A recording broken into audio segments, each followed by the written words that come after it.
If you saw the movie Coolie, the villain Nagarjuna at one point will declare that there will be a signboard atop a big hill, and whoever can grab the signboard first will win 2.5 crores, lakhs, whatever it is, money. And so all the workers will fight with each other and go and run up to grab the crown or the money, the trophy. So Rajini, our Yoda, our Sifu, our guru of Hollywood, because after all these years of going through various experiences, he's become at the level of a guru. You can see the way he talks in audio launches and events, that he's reached that level of the sage, so to speak, right?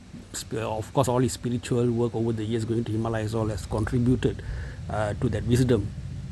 What Rajini effectively has done is that he's thrown the door open to competition, because maybe Loki was being overconfident and other directors were not really pitching any stories to Rajini or Kamal because they think that probably there's no chance for them and so on. So I think Rajini want to encourage newcomers and everybody. I mean, like it's like wanted in the Wild West, right? Anybody can go take a shot at it, right? So he's making this open declaration, saying that what he's saying without saying is that there is a project in hand with big producers, RKFI plus Red Giant Productions. Two superstars are ready, which is of course superstar means Rajini. We all know that Rajini plus Olaganayagan, or now what is that, Vinveli Nayagan, I guess Kamal Haasan, are ready. All right, everything is in place. We need good writers and directors, or good story, good script and directors. Hello, all, please submit your applications. That's what Rajini is trying to say. Now, there are a few goals with this announcement that is made. He very carefully states the words and he repeats it twice. If you try to look at the interview, he repeats it twice. We would love to work together as number one. Producers are RKFI and Red Giant, number two. So he's very clear about that. And number three that he repeats twice is that we are looking for a good story and a good director.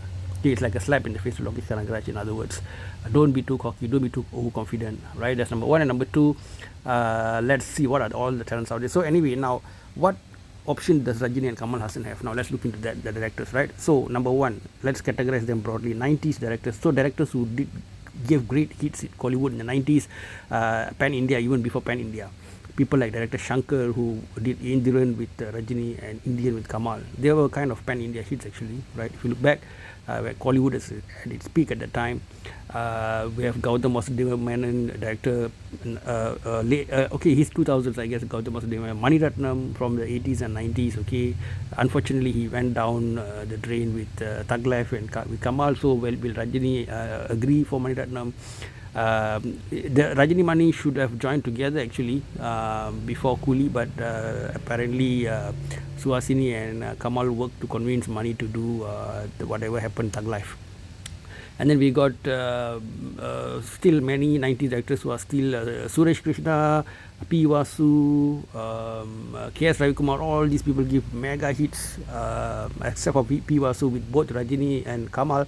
But unfortunately, they were brilliant directors, you see, because they were at a time where Hollywood resources were limited and they gave films within like 90 days, 100 days, hit films. Okay, problem is they're a bit old, and director's game is most of the time a young man's game and somebody who's active in the game. If you give 2-3 flops, then it's going to be difficult to get the momentum. Only very few directors are able to cross the time boundary, right? Even in the West, directors like Martin Scorsese, right, James Cameron, there are just a few of them. And in Hollywood itself, if you want to look at examples, Mani Ratnam would be one person who ran a long time, but he collapsed recently. Shankar collapsed recently, and now there's one name is very interesting that's like a dark horse, Sundar C. Okay, Sundar C did well with both Mani Ratnam, Rajinikanth and Kamal Haasan. He gives very entertaining movies, and he's active until now, giving reasonable projects. He's very skillful in controlling budget and delivering on time. So if he comes in, people are going to have fun in the movie, right? If you want to be arrogant, say I want to make pan India something that Hindi people can understand, I want to make something that is like the very high class like Mani Ratnam, maybe it not to be like that. But if you want to make a good movie that especially Hollywood audience will love, then Sundar C would be a great choice. So what do you guys think? Do share in the comment section. The other category after the 90s directors, as I said, most of them are above 40, of course, and they are, they have various diseases, they are tired, all these kind of things is there going against them, and they have the pulse of the youth audience, all these things there. Mani is the only one. Mani and Sundarsi are the two people who still could be possible. I don't know what you guys think. Shankar really seems tired. I mean, that man's been running very hard for so many years. If Shankar, I think better Atli is a younger version of Shankar. Now back to current Kollywood directors. Okay, current Kollywood directors, who are the hot ones? We got Nelson, we got Lokesh Kanagaraj, we got Karthik Subbaraj, we got Pradeep Ranganathan, we got Venkat Prabhu. Venkat Prabhu has been on a bit of a downtrend after the Simbu film Manadu. But these are a few of the hot directors now. And among this group, Lokesh, we already said he's having lots of issues with the quality of his writing, overconfidence, and I think he's under some personal financial challenges as well, because he mentioned in one interview there's some loans to be paid and so on. So maybe he's focused on whatever projects gives bigger salary rather than quality story-driven project. And then we got Karthik Subbaraj with a perpetual curse of a poor second half, right? So that is something that is an issue there.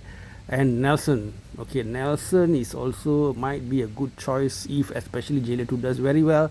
Most likely Nelson will say okay for a Kamal Rajini movie, but it might take another 2 years because it needs time to write a script, a big salary, and all those things, I think. And also to repeat Nelson so fast, I do not know whether that would be good, unless Rajini decides to do like a small project before then come back.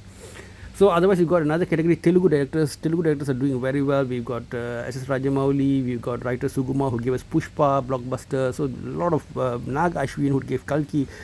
Telugu directors are peaking now, and if you want a pan-India film, if you want a film enjoyed by everybody, high quality, then Telugu directors are a good bet. Sad that Hollywood is struggling now in talent, unfortunately. Hindi directors, I think not so much. In the current era, we don't see much of them, any interest working with Rajini or Kamal, because not only are they from South, but Rajini and Kamal are a bit on the older side, so I don't see North directors getting excited about that.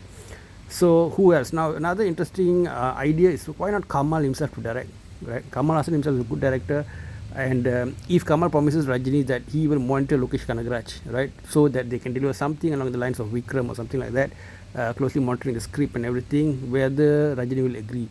If before Thug Life project Rajini might have agreed, but after seeing what Kamal did with Mani Ratnam in their combination, maybe Rajini is having his doubts. Okay, so that is that. The other thing is to consider totally out of the box, radically unexpected directors, and Kamal might want to do something like that, just to go totally out of this one. Even very unexpected directors like Vishnu Vardhan, he's the director. I think his name is Vishnu Vardhan, the guy who did Ajit's Billa. He was very good. He recently had a very award-winning Hindi film, I think. So he could helm classic commercial film. He's quite good at that, but he's been quiet for some time. So he might be. Pradeep Ranganathan himself, he's making very entertaining films, but unfortunately the great point is that he's now focused on being a hero, and his films are doing quite well. So why would he sabotage his career by sitting around for say 1.5 2 years to make a Rajini Kamal film? Director Nithilan Swaminathan, the man who made Maharaja one of the a pan world hit, you can say, apparently tell a story to Rajini, but for Rajini Kamal project again it might be out of his level, because it requires a lot of ability to carry such a big project. Director Vetrimaran, I think he's gone half crazy. He doesn't have any kind of planning at all. He's doing films his own timeline, and so that does not seem like a good idea now. So really, choosing a director seems to be such a complex thing. So what do you guys think? Do you guys have any suggestion which director would be perfect to direct a Rajini Kamal film to bring back Kollywood glory and get 1,000 crores box office hit? Share the comment section. Bye bye.